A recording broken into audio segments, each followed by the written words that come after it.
name's Nathan Fouts. My development studio is Mommy's Best Games. I've been independent since 2007, and I like to make running guns and shoot 'em ups.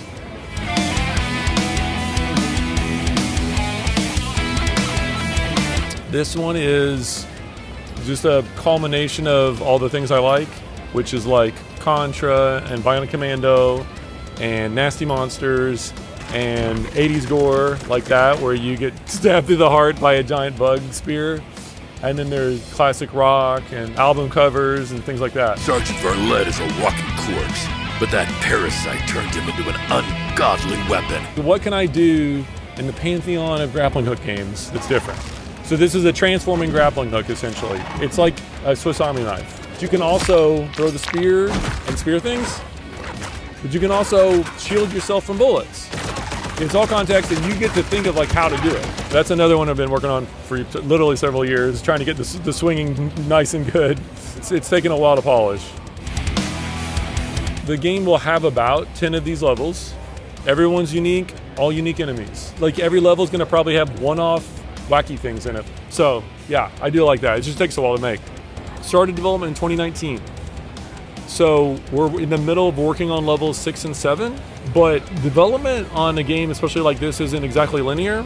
I keep touching up and polishing fundamental aspects of the game, and that's taken a long time, like you said, to get the swinging right. The time I'm not spending on swinging, I can now like really push faster into content development on levels. The length of the game probably on a normal playthrough is 4 to 6 hours is what I'm hoping for. There is a reason for there to be 3 different endings. So I could see the length of the game being possibly up to 8 to 10 hours. So that's the hope. Contra's awesome, but it's a short, fast, really pithy game. Contra games I love, but they're more popcorn. Like every enemy is like one hit most of the time, and like you're just getting an onslaught of guys. So this is a little different. I had to balance the grappling hook, exploration, and all these enemies. And so that's tricky because if you're just getting swarmed by guys, you don't normally feel like you can explore. You feel like you're just like, I don't want it to, I'm gonna get killed. So I wanted to slow it down a little bit. There's a sequence in level 1 here where there's a dragon's fist that's just in your way, and the players have to like think about what to do. This is mainly a run and gun, but there's a couple little kind of puzzly sequences in the game where you have to kind of think for a moment. It's not supposed to be as cheesy as the giant foot from Monty Python, but just a weird kind of collage style. A little silly, a little weird. Mainly the weird part. Earth is off limits. These are hand painted, yeah. A lot of people complain that it looks like a Flash game, a lot of my old work.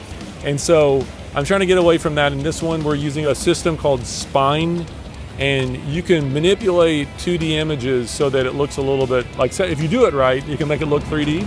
So we use a bit of animation. The way his eyeball moves around, you got to compromise somewhere where it's like, how big is the game? What does the art look like? What is the style of animation? If you had everything perfectly hand-drawn and frame to frame, I could never finish the game. At least not to the scale that I want. I love art and like painting and 2D. I do basically everything except for music. If I can trick people into investing in my game like I did with Null Games, no, they've been great. Null's been an awesome publisher. Sometimes I get more money, sometimes I don't. And if I get more money, then I get to bring in more people. And this game, we've got probably like 5, 6 people. For me, that's a lot. I now have an extra artist that we go back and forth. So I'll block in something, send it to him, he'll do it, and then I'm like, no, it needs to be grosser.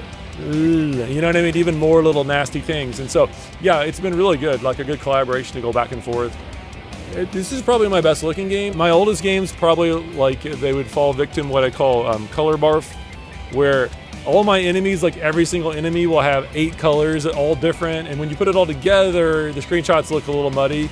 And so I've been trying to restrain myself in this one and work with another artist. I'll tell him, I'm like, here's a new environment. Let's stick to 4 colors in a family. And then we'll carefully branch out from there. And so he's been helping me restrain myself, and I've been helping to make things more gross. You will take the enemy head on. Your mission is to bring pain to these monstrosities. Make sure you wishlist it on Steam and tell Gabe you like the game, and he'll give us a thumbs up on Steam.